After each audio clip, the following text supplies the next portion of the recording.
P2B explains what he will do to the End Yoruba Nation and IPOB's agitation for a new country. Welcome to the news and thank you for tuning in to listen.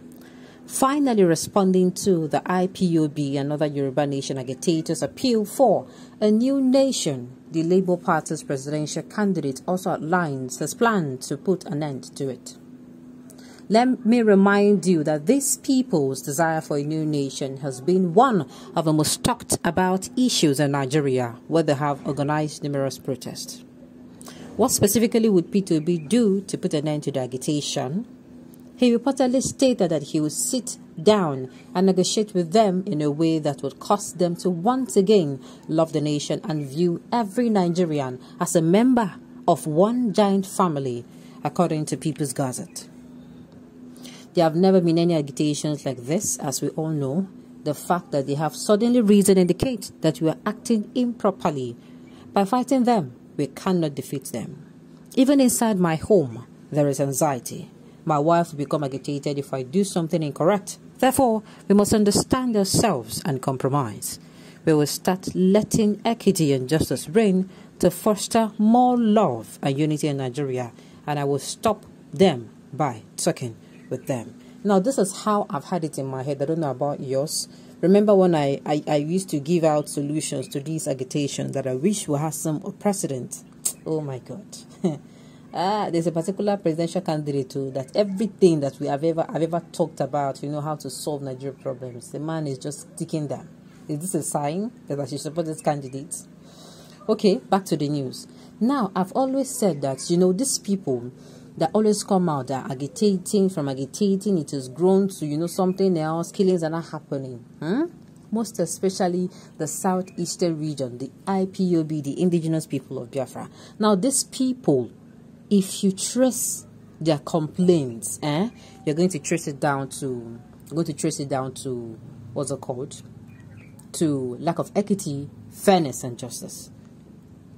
If you trace all the whole yigi yaga, the chaos, everything going on in the southeastern region, you're going to trace it to them complaining about marginalization. The government is not listening to them. Their leaders seem not to even listen to them, and this thing, if you trace it down, it all boils down to equity, fairness, and justice.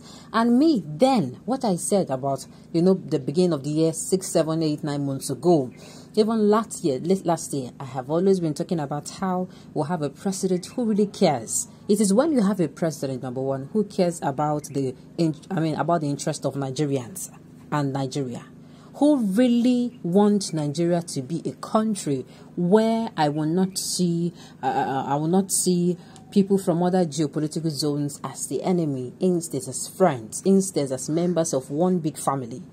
And I'm going to, I don't seem to have a problem with, somebody walking into my office. Let's say, for instance, I'm a Southerner, and a Northerner walks into my office. Maybe, looking for a job. Then maybe there's an interview going on. They're not picked based on this. Okay, you're a Southerner, or you're a Southeasterner, or you're a Northerner. No, they pick them based on the fact that they do well. And I do not hold back whether this person is a Northerner. I treat them fairly. With the way I even treat my family in the house. That is how it is.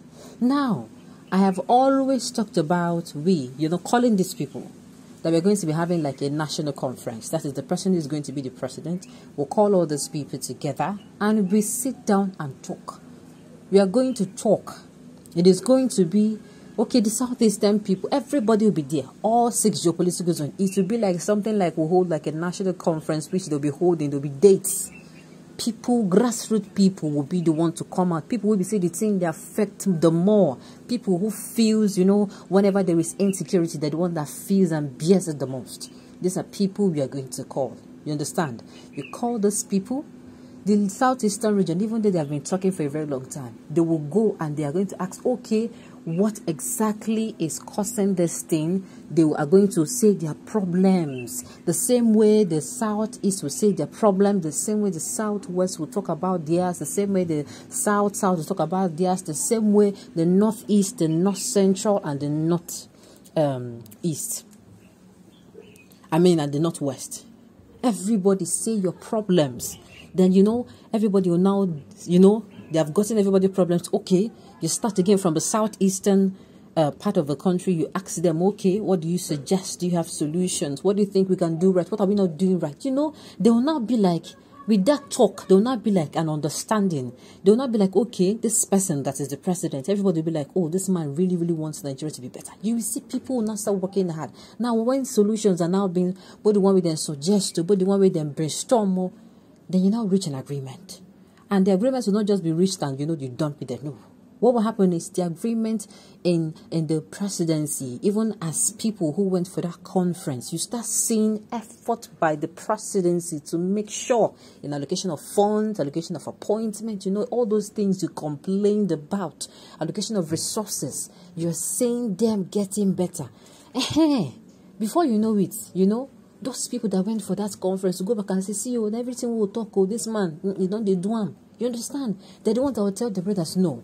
It's okay, because I keep saying that if Nigeria is treating each of the citizens equity with equity, fairness, and justice, there is nobody coming out to say, the South, even let's say for instance we have a Southeastern as a president, and they come out and say, oh, it is only this region. No, they do it in such a way. You are building hospitals. You say, okay, in a particular region, you want to build hospitals in that particular region because they lack hospital. Let's say, for instance, now, the Southern Eastern is the president. He wants to build hospitals, He wants, a particular state to have more hospitals, or a particular region to have hospitals.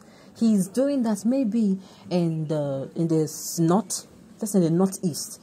They already have hospitals. He will also look for what is deficit in that. I don't know if you understand me. To make sure nobody's coming out to say, they are not carrying us along, go be treated. Sincerely, exactly as I used to talk. Now, so this man, they come out.